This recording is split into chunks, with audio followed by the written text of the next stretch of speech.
دكتور احمد اهلا معانا. وسهلا بحضرتك، اهلا وسهلا ايه بحضرتك يا استاذ الاخبار؟ عمر. اخبار الله حضرتك ربنا ايه؟ يخلي اهلا حضرتك، اهلا بحضرتك. وسهلا، اهلا وسهلا بحضرتك. دكتور احمد عبد المعز، احنا حابين الاول نتعرف على حضرتك ونتعرف الجمهور، الناس اللي معانا في الويبينار النهارده على الزوم او اللي بيتفرجوا علينا لايف، على دكتور احمد عبد المعز. يا اهلا وسهلا بحضرتك، يا اهلا وسهلا. انا دكتور احمد عبد المعز سالم، استشاري ومدرس جراحه الاورام وجراحات الاورام الثدي واعاده بناء الثدي من معهد القومي للاورام جامعه القاهره. مدرس جراحه الاورام في جامعه القاهره، حصل على الدكتوراه في جراحه الاورام واورام الثدي من جامعه القاهره. واستشاري حاصل على بورد لجراحات اورام الثدي واعاده البناء من البورد الاوروبي، دي اعلى شهاده طبيه في اوروبا. والحمد لله مم. برضه حصل على بورد اوروبي في جراحات اورام النساء والرحم والمبايض من المانيا. واستشاري في العديد من المستشفيات يعني الحمد لله، وبقالي حوالي اكثر من 10 سنين في مجال جراحات الثدي واعاده بناء الثدي. حابين نسال حضرتك شويه اسئله. الناس بتسال، يعني عندنا اسئله كتيره جدا. في ناس بعتتها كمان، بس احنا حابين نتعرف على هو ايه المؤشرات؟ بتبدا ازاي الناس تكتشف موضوع سرطان الثدي؟ يعني واللي فهمناه ان هو حاجه منتشره جدا، يمكن من يعني ربنا يعفي عنا كلنا، من اكتر انواع السرطان انتشارا. بس الهين في الامر ان لما بنكتشفه بدري بنقدر نعالج الامر بسرعه يعني. هو يعني سرطان الثدي اكثر سرطان منتشر بين السيدات، والنسبه بتاعته عاليه قوي مقارنه بباقي السرطانات. م- الفكره التانيه ان سرطان الثدي الحمد لله لو تم اكتشافه في مراحل مبكره نسب الشفاء بتوصل من 98 ل 100%، لو كان بيشافه في مراحل مبكره. النسبه سؤال بتشتغل من حضرتك بقى، 98 ل 100%. م- اللي تم اكتشافه في مراحل مبكره جدا. كمان اكتشاف المبكر لسرطان الثدي او اكتشافه مبكر ممكن يقلل الخطوات اللي السيده بتعملها. يعني ممكن لو تم اكتشاف الورم مبكر السيده ما تاخدش كيماوي. لو تم اكتشاف الورم مبكر ممكن السيده تكتفي بس بهرمون، طبعا توفرت خطوه الكيماوي، عملت الجراحه مثلا وخدت هرمون وخلاص. فاهم حاجه الاكتشاف المبكر. تحقيق الاكتشاف المبكر ده بيتحقق ازاي؟ لازم البيشنت او لازم كل سيده من اول سن البلوغ تفحص نفسها مره كل شهر في بيتها، تطمن على نفسها. الفحص الذاتي ده السيده بتعمله لنفسها وتتعلم ازاي تعمله. هتلاقي دايما كل الفحص السيدات الذاتي يقولوا ده كلمه بيبقى ازاي واضحه. بقى؟ كل سيده لازم طبعا هتقول لك سؤال: يا دكتور انا مش بعرف اعمل فحص ذاتي وبحس ان دايما الثدي زي بعضه. لا، انت مع الوقت هتحفظي تضاريس الثدي، تبقى قادره تحددي لو في حاجه ظهرت جديد الشهر ده كانش موجوده الشهر م- اللي قبله، تقدري تكتشف الجديد ده كانش موجوده الشهر اللي قبله. م- ايه هي الحاجات اللي ممكن تقول ان في مشكله؟ طبعا ظهور كتله في الثدي، ظهور م- تغير في شكل او لون جلد الثدي، الحلمه لا قدر الله تكون داخله لجوه، وجود افراز من الثدي بالذات الافراز الدم. كل العوامل دي، وجود حاجه، ظهور اي كتله او اي كوره ظاهره تحت الابط، كل الحاجات دي تستدعي انك تكشفي. مش معناها ان في مشكله او ان في حاجه وحشه، بس معناها ان لازم اتوجه للدكتور وابدا اكشف. الحاجه التانيه ان كل سيده من فوق سن 40 سنه للي ما عندهمش تاريخ مرضي في العيله لازم من فوق سن 40 سنه تعمل كل سنه سونار ماموجرام، حتى لو هي مش حاسه باي حاجه خالص. طب ليه ماموجرام م- كل سنه من فوق سن 40 وهي ما عندهاش اي حاجه خالص؟ يعني ممكن تبقى في حاجه صغيره جدا مش محسوسه بالفحص، هي بتفحص نفسها او م- الدكتور هو بيفحصها مش محسوسه، بس هتعمل في الاشعه تظهر في الاشعه. م- وبنسبه اللي بيظهر عندهم اورام بالشكل ده مش قليله. م. عشان كده بنطلب سونار ماموجرام كل سنه من فوق سن 40 سنه، وفحص ذاتي كل كل سنه. شهر. م- تفحص نفسها مره كل شهر وتعمل سونار ماموجرام كل سنه في نفس الشهر، يعني بتعمل شهر 8 يبقى كل سنه في شهر 8. م- م. طب يعني الست تبدا امتى موضوع الفحص؟ يعني من سن مثلا البلوغ، من المفروض سن معين تبدأ بعد الولاده؟ البنات يتعلموا الفحص للثدي من سن البلوغ. يعني المفروض البنات يبدأوا البلوغ. يتعلموا ازاي يفحصوا الثدي من سن البلوغ، يبدأوا يتعلموا.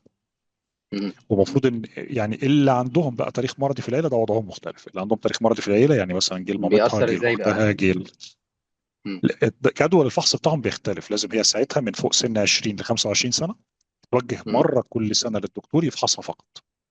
من سن م. 25 لسن 30 سنه تعمل.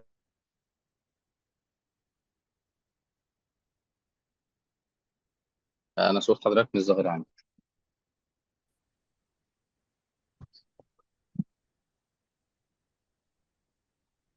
حضرتك سامعني صح؟ اسمع حاجه كويس جدا. اه، صوت حضرتك كده تمام. من سن 25 اتفضل. السيدات اللي عندهم مرض سرطان الثدي الوراثي، اللي هم وارثين سرطان الثدي، او وارثين مهم. الجين اللي ممكن يؤدي الى سرطان الثدي، اللي وارثين الجين اللي ممكن مهم. يجيب لهم سرطان ثدي. في الحاله مهم. دي بنعرفه ازاي؟ بنعرفه بالتاريخ المرضي بتاع العيله، ان جه لمامتها، جه لاختها، جه لخالتها. والفكره ان مش جالهم بس، جالهم في سن كام. يعني واحده جه لمامتها في سن مهم. 60 70 غير واحده جه لمامتها في سن 30 40. فكل ما يجي لواحده اقرب ليها، مامتها، اختها، خالتها، ويكون في سن صغير، عرضه اكتر انها تكون وارثه للجين. لو هي وارثه للجين ده، بنطلب منها جدول دوري للكشف. طبعا كده كده ثابت انها بتفحص نفسها مره كل شهر تطمن على نفسها، ده لازم يحصل. بس غير انها بتفحص نفسها مره كل شهر تطمن على نفسها، كمان بيبقى مطلوب منها انها تتوجه للدكتور من سن 20 ل 25 سنه، مره كل سنه تفحص نفسها مع الدكتور. الدكتور يفحصها يعني. من مهم. سن 25 ل 30 تعمل رنين بالصبغه كل سنه. سن 30 لسن 40 سنه تعمل ماموجرام متعدد المقاطع وسونار كل سنه. فوق سن 40 سنه تعمل سونار وماموجرام عادي كل سنه. مهم. طيب. الجدول ده يخص فقط اللي عندهم تاريخ مرضي قوي، مش تاريخ مرضي عادي. بس ممكن تبقى واحده مثلا جه لعمتها او جه لخالتها فاكره ان عندها تاريخ مرضي، لا. تاريخ مرضي قوي بيقدر يحدده الدكتور ببوينتس معينه، يقول لها لا، في احتماليه انك تكوني وارثه الجين، او ان تعمل التحليل وتطلع فعلا وارثه الجين. يعني ده مم. مش اي واحده جالها لواحده قريبتها بس في العيله كده. واللي عايزين نطمن بيه السيدات دايما، ان 90% من الناس اللي جالهم سرطان ثدي ما كانش وراثي. 90% من السيدات بيبقى سبوراديك، يعني بيبقى حالات سبوراديك، يعني فردي، يعني هي واحده مم. كده في العيله فجاه جالها. مم. ده 90% من مرضى سرطان الثدي مش وارثين الجين. 10% بس من السيدات اللي جالهم سرطان ثدي كانوا وارثين للجين بتاع سرطان الثدي. نسبتهم 10% طب بس. هل في حاجة معينة مثلا، طريقة لبس، أكل معين، حاجات المقلية يعني، في عادات معينة ممكن تبقى الستات بتعملها، هي اللي تأثر أو تخلي في قابلية أو عرضة أكتر للمرض؟ هو السؤال ده مهم جدا يا استاذ عمرو، بشكر حضرتك عليه.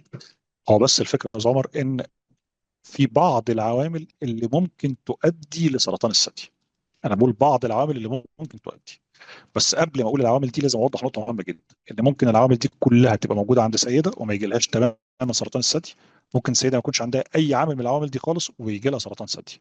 هي مش اسباب مباشره، هي عوامل ممكن تؤدي الى سرطان الثدي، ممكن تؤدي. العوامل دي زي ايه؟ زي رقم واحد، والابحاث اتكلمت فيها كتير جدا، زياده الوزن. السيدات اللي وزنهم زايد دول ممكن عرضه اكتر ان يحصل له يجي لهم سرطان ثدي. كذلك برضو استعمال حبوب منع الحمل. السيدات اللي بتستعمل لمنع الحمل حبوب. الحاجة الثالثة ممكن مثلا الهرمونات التعويضية بعد سن الطمس، انقطاع الدورة، تستعمل هرمونات تعويضية. برضو دي من الحاجات اللي ممكن تؤدي إلى سرطان الثدي. الإكثار في الأكل من اللحوم الحمراء، بعض الأبحاث العلمية قالت إنها ممكن تؤدي إلى، تكون بتساعد، من العوامل اللي بتساعد على سرطان الثدي. احنا ما بنقولش إن اللحوم الحمراء بتجيب سرطان الثدي، احنا بنقول إنها ممكن تكون من العوامل اللي ممكن تساعد على سرطان الثدي. وبالتالي الاعتدال في كل شيء، حتى الاعتدال في اللحوم الحمراء. طبعا التدخين والكحول ده اساسي، ان دي يعني من الحاجات اللي بتساعد على اي ظهور اي سرطان في اي مكان في الجسم. التدخين واستهلاك الكحوليات. برضو عدم الرياضة وقلة الحركة، الحياة للأسف احنا برضو ضغوط الحياة على السيدات دلوقتي بيخليهم ما يقدروش يروحوا النادي، ما يقدروش يعملوا رياضة، ما يقدروش يتمشوا كل يوم. فالحياة اللي ما فيهاش حركة وقلة الرياضة وقلة الحركة للأسف ممكن من العوامل اللي تساعد على سرطان الثدي. العوامل دي كلها اللي انا قلتها دلوقتي دي هي عوامل ممكن تجنبها، يعني هي كلها ممكن السيده تقدر تتجنبها، ممكن السيده تقدر تغيرها وتعدلها في حياتها. ده اسمه لايف ستايل موديفيكيشن، ممكن تغير الحاجات دي كلها. في عوامل تانية بقى السيده ما تقدرش تغيرها، يعني ما تقدرش السيده تعمل فيها حاجه. يعني مش بايديها حاجه. يعني مثلا البنت اللي جالها دوره بدري، في بنات بيجي لهم دوره في سن 13 والبنات بيجي لهم دوره في سن 11. السيده اللي بتقطع عندها الدوره متاخر، واحده بتقطع عندها في سن حاجه و40، واحده بتقطع عندها في سن حاجه و50. دي حاجه ما تقدرش تعمل فيها حاجه، ده غصب عنها. يعني تأخر سن الزواج، وبالتالي تأخر الإنجاب أو عدم إنجاب أصلا أطفال، ده برضو من الحاجات اللي ممكن تزود بنسبة بسيطة احتمالية حدوث سرطان ثدي. عشان ما اقلقش الناس وعشان الناس ما تبقاش قلقانة، برضو لازم نبقى فاهمين إن ممكن كل العوامل دي تجتمع في سيدة وما يجيلهاش خالص، في سيدات كتير وما يجيلهاش خالص. ممكن ما تبقاش موجودة تماما عند سيدة ويجي لها سرطان ثدي. احنا ما بنقولش إن دي أسباب مباشرة، هنقول بس إنها عوامل ممكن تساعد على ظهور سرطان الثدي. ممكن طبعا يعني برضو من ضمن العوامل دي كثافه الثدي. بعض البنات بيبقى الثدي عندهم كثيف عن بنات تانية، مش كبر حجم الثدي بس كثافه الثدي. كل العوامل دي ممكن تؤدي الى حدوث سرطان ثدي كعوامل بتساعد. طبعا من العوامل اللي لا يمكن تجنبها وما تقدرش تعمل فيها حاجه انها تكون وارثه الجين السرطان الثدي مم. الوراثي، او انها وارثه الجين بتاع سرطان الثدي. مم. طيب هل كل الحالات بتستدعي فكره الاستئصال الكامل او الاستئصال عامه، وهل الاستئصال ده حالات لا او نسب معينه؟ طبعا بشكر حضرتك جدا على السؤال ده. لا هو فكره الاصل دايما في جراحات الثدي هو الحفاظ على الثدي. الاصل هو الحفاظ على الثدي. بعض الحالات لو الورم موجود في كذا مكان في الثدي، يعني الورم موجود فوق الحلمه وتحت الحلمه، موجود في كذا مكان، فبالتالي مش هنقدر لما هنشيل كل الورم. اصل انت لازم تشيل كل الورم اللي موجود عشان تشيل كل الورم بحرف امان. اللي باقي من الثدي خلاص مش باقي كتير، فبتضطر ساعتها انك تقول للسيده هناخد قرار استئصال الثدي. بس الحمد لله والاخبار الكويسه جدا والايجابيه جدا ان حتى في حالات اللي بنقول فيها ان احنا هنعمل استئصال ثدي، اعاده البناء متاحه وموجوده.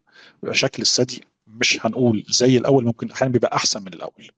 فالحمد لله اعاده البناء اتطورت الطرق بتاعتها جدا وبقت متاحه كويس جدا. وبالتالي ان شاء الله باذن الله نقدر نطمن السيدات ان لو ليكي او ينفع معاكي اعاده بناء ان شاء الله باذن الله دايما هتعملي اعاده بناء، ودايما هيبقى النتيجه بتاعته مرضيه جدا للسيدات. وحتى قياس رضا السيدات عن النتيجه ده بقى له كويشنير، او يعني له اسس علميه نقدر نقيس بيها مدى رضا السيدات. الحمد لله رضا السيدات في كل الابحاث اللي بتعمل بيبقى عالي جدا عن الحالات اللي اتعملت بتاعه اعاده البناء. مم. طيب طيب بالنسبه فيما بعد العمليه، طبعا ده بيأثر نفسيا على السيدات جدا. هل في رحلة التعافي في مثلا نصايح معينة، في تمرينات معينة، دايت معين، في نصايح معينة عامة حضرتك تنصح بيها؟ هو سؤال مهم جدا، وهنا هنقسمه لحاجتين. هنتكلم اصلا على تمام. تلقي خبر ان في سرطان. يعني حتى مش هنقول بعد العمليه، لا ده احنا بنتكلم في تلقي خبر اصلا ان في سرطان ثدي. الخبر ده طبعا بيبقى يعني ربنا يا رب يعافي كل الناس منه يا رب، ما يصيبش حد ابدا، بس هو فعلا خبر صعب وتقيل على المريضه وعلى الاسره كلها. الفكره بس ان احنا عايزين نوضح، لان للاسف الميديا دايما كانت بتطلع فكره السرطان كانه حاجه واحده. كان السرطان دايما حاجه واحده، ان السرطان الثدي زي بقيه السرطانات كلها، وان الايام اللي باقيه مش كتير، والافكار السوداويه اللي كانت دايما بتظهر دي. لا، سرطان الثدي الحمد لله في محاربات في كل المراحل الحمد لله اتعالجوا منه وشفيوا شفاء تام، بيمارسوا حياتهم بشكل طبيعي، ما عندهمش اي مشاكل. سرطان الثدي مش معناه النهايه، مش معناه ان الدنيا اللي باقي فيها قليل، مش معناه ان في مشكله، لا. عادي جدا في سيدات الحمد لله اتشخصت بسرطان الثدي اتعالجت في كام شهر، بقت كويسه جدا بعد كام شهر دول ما خلصوا، بقت ما فيش اي مشكله عندها خالص. الحاجة التانية لو حضرتك برضو الموضوع بيخص السيدة وبيخص الأسرة، مش السيدة بس، هو عيب على السيدة وعلى الأسرة بتاعتها. فبرضو بنطمن الأهل إن ما تقلقوش على والدتكم أو على أختكم إنها أصيبت بسرطان ثدي إن ده نهاية الدنيا، لا خالص. الحمد لله الموضوع كله بإذن الله يا رب بيكون خلص. لو حتى هتتلقى علاج، لو هتاخد إشعاع، كل حاجة بتخلص في حوالي 6 ل 9 شهور. بعد ما بتخلص كل حاجة بتبقى خلاص كويسة جدا وعايشة حياتها طبيعي جدا ولا كأن كان عندها أي حاجة. والتجربة دي موجودة الحمد لله في مصر دلوقتي مع مئات آلاف السيدات. الحمد لله اتعالجوا وبقوا كويسين وظروفهم كويسه ودنيتهم كويسه جدا. طيب بالنسبة للتغذية، أكل، نصايح في التعافي، الحاجات دي حضرتك اتكلمت على تلقي الخبر، بعد الخبر، بعد في نصايح هو بس في معينة؟ معلومه منتشره قوي قوي قوي، وده دور حضراتكم كاعلاميين انكم تقضوا على المعلومه دي. معلومه للاسف ان اوقف السكر في حماوه السرطان. وبعدين للاسف في صفحات كتير قوي تبص تلاقي دايما الكلمه بتاعت ايه، لا سرطان الثدي ما تعملولوش عمليه، ده انت لو عملت له عمليه وفتحته عليه هينتشر. لا ما تاخدوش منه عينه، انت لو خدته منه هينتشر. لا سرطان الثدي خدي مش عارف شيح على حبه بركه مش عارف على مش عارف ايه، وجربي ده مش عارف ستايل اسأل جنزبيل ايه مجرب واعمل. بدل ما تسأل طبيب. والله الكلام ده ما انزل الله به من سلطان. اولا موضوع السكر ما فيش حاجه في الدنيا اسمها اوقف السكر. احنا جسمنا يا استاذ عمر كده كده بيتغذى على السكر ككربوهيدرات في الوجبه بتاعتنا، الوجبه الغذائيه متكامله طبيعيه جدا. طب بيحصل ايه لو حضرتك قررت انك هتفطر وتتغدى وتتعشى بروتين؟ يعني مش هتاكل اي نشويات ولا سكر ولا عيش ولا رز ولا اي حاجه فيها سكر خالص. كده كده المخ مثلا ما بيقبلش البروتين وما بيقبلش الدهون، هو بيقبل بس السكر. لما مش هيلاقي فيه سكر في الغذاء اللي حضرتك بتاخده هيكسر عضلات الجسم ويطلع منها جلايكوجين، يطلع منه سكر. مم. فما فيش حاجه اسمها كده. يعني انت لازم كده كده جسمنا لازم يتلقى يوميا جزء من السكريات والكربوهيدرات في الوجبه اللي بناكلها، في الفطار وفي الغداء وفي العشاء. ففكره ان انا اقضي على السكر تماما فالخلايا السرطانيه تموت تماما، دي معلومه ما انزل الله بها من مم. سلطان، دي معلومه غلط 100%. مم. بعض السيدات يجوا تبص تلاقي مجهدين جدا قبل حتى ما يبداوا العلاج، مجهدين جدا مم. وتعبانين جدا. ليه؟ خدت بنصيحه غير طبيه تماما، منتشره جدا على النت: انا وقفت السكر في اكلي تماما عشان بقضي احارب السرطان. الكلام ده غلط. بس كل اللي طالبينه الاعتدال. يعني بدل ما ناكل بقى كتير وناكل حاجات سكريات وكنافه وسكر ابيض كتير وكم معلقه شاي في السكر بتاع، نقلل اعتدال، نقلل بس الكميه، الكميه المعتدله. لكن مش عايزين ابدا ابدا ان احنا نوقف السكر. مفيش حاجه اسمها توقف السكر فالخلايا السرطانيه تموت، دي معلومه غلط 100%. وكده كده جسمنا هيكسر عضلاتنا ويطلع من جواها سكر بالعافيه. مم. فلو برضو حضرتك الحاجات بتنصح التانيه بقى نصيحة. اه. الاعتدال، ناكل كل اللي الاعتدال، نفسنا اه. فيه وكل الاعتدال. والحمد لله دور حضراتكم كاعلاميين ان دلوقتي بقى فيه فعلا يعني زي صحوه، بقت الناس عارفه الاكل الصحي السليم من الاكل اللي مش صحي. الناس بقت عارفه كده فعلا. فمن كتر التوعيه ومن كتر نشر التوعيه اللي بيحصل دلوقتي، الناس بقت عارفه ايه هو الاكل الصحي والخضار والفاكهه وزيت الزيتون والحاجات الصحيه اللي بتتاخد، وايه الحاجات اللي مش صحيه. برضه حتى كانوا بيقولوا اللحوم الحمراء، انا مش معنى كده ان اللحوم الحمراء توقف، لا خالص، تاكل كل اللحوم الحمراء اللي نفسك فيها بس باعتدال. الاكثار والافراط من اي شيء غلط، مهما كان الشيء ده بتاخده منه. اي حاجه الاكثار والافراط منها غلط، كل حاجه تتاكل باعتدال. مم. مم. ده طيب. بالنسبه للنصائح. بس الحاجه التانيه، بلاش مم. المعلومات من حد مش متخصص. بلاش معلومه اخد شيح واخد حبه بركه واخد مش عارف ايه واحط خلطه ايه على ايه فعالج سرطان الثدي. مفيش حاجه اسمها كده. بلاقي جدا منتشر على النت وفيديوهات كتير جدا وناس للاسف بيصدقوها. يعني ده غلط والله ما انزل الله به من سلطان. العلاجات اللي موجوده هي العلاجات اللي متوفره اللي بيعالج بها الاطباء المتخصصين.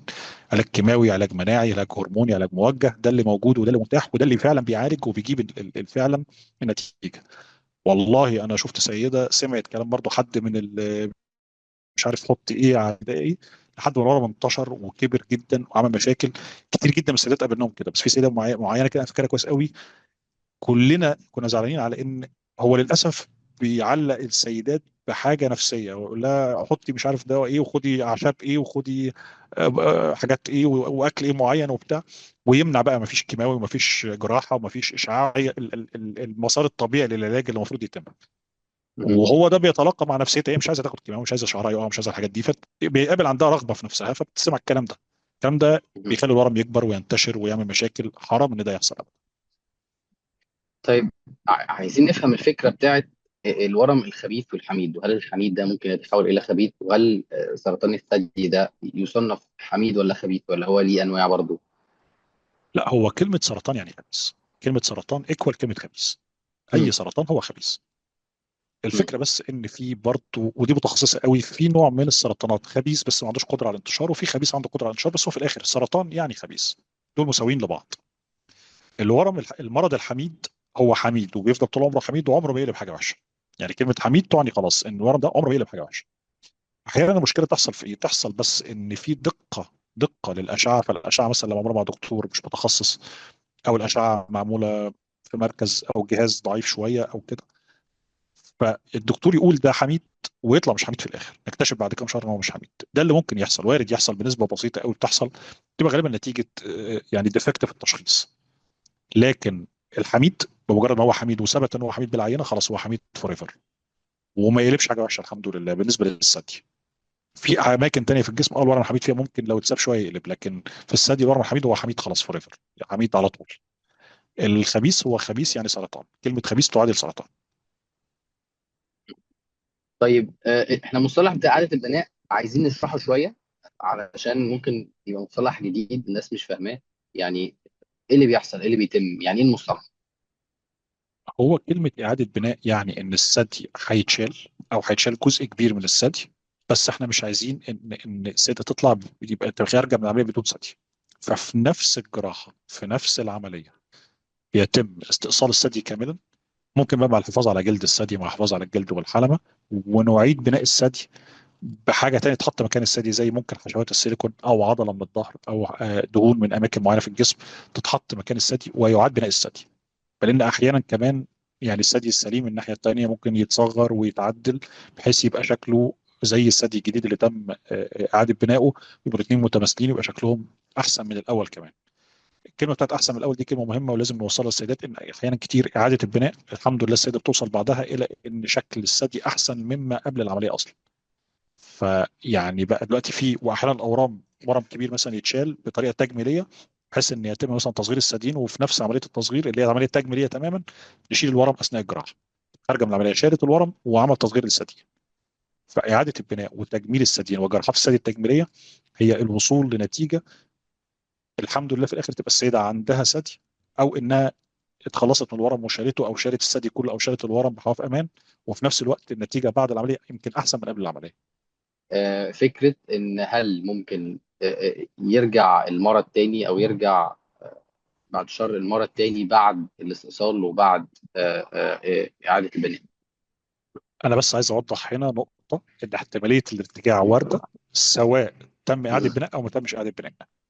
يعني مش عايز اي سيده تبقى فاكره ان انا عملت اعاده بناء فده اللي خد الورم يرجع. لا، هو اعاده البناء سواء عملنا اعاده بناء ما عملناش اعاده بناء احتماليه الارتجاع وبنفس النسبه، وهي نسب بتتحدد على حسب نوع الورم لان سرطان الثدي مش نوع واحد، هو كذا نوع، حسب نوع الورم اللي موجود، على حسب كمان المرحله اللي حضرتك اتشخصت فيها.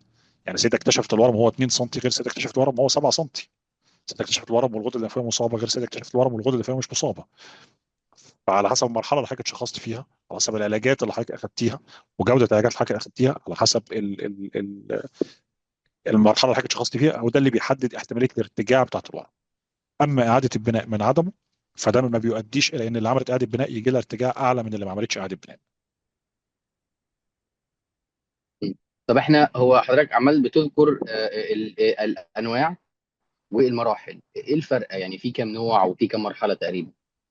سرطان الثدي مقسمه تقريبا لثلاث انواع وهو اكتر من كده، مهم. على حسب دلالات او صبغات مناعيه بتتعمل للورم اسمها ايستروجين ريسبتور اي ار، بروجستين ريسبتور بي ار، والهير 2. لو طلعوا مثلا الثلاثه سالب يبقى اسمه ثلاثي سلبي. لو طلع الهير 2 موجب يبقى هي عندها نوع سرطان الثدي اللي بيستجيب للعلاج الموجه. لو طلع الايستروجين ريسبتور والبروجستين ريسبتور هم اللي موجب والهير 2 سالب، دي صبغات مناعيه بتتعمل على العينه بتاعت الورم بنحدد بيها نوع الورم. لو الاي ار بي ار موجب والهير 2 سالب يبقى احنا من النوع المستجيب للهرمونات. فممكن نقسمه للتبسيط وللتقريب لثلاثي سلبي، مستجيب للعلاج الموجه، مستجيب للهرمونات. دي الثلاث انواع مثلا بتاعت سرطان الثدي للتبسيط على الناس.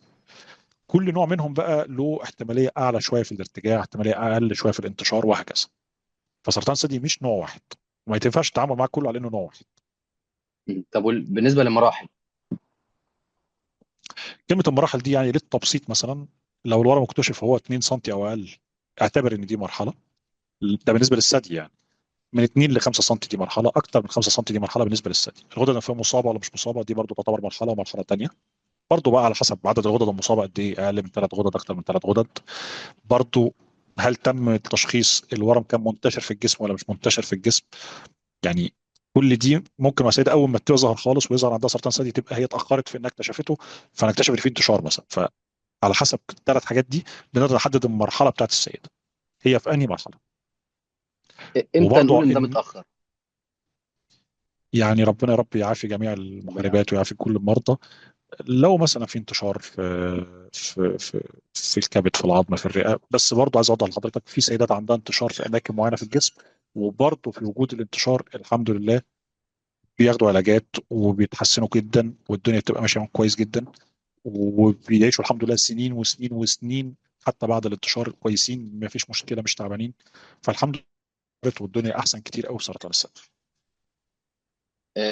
طيب، هل في سن معين منتشر اصابته بسرطان الثدي؟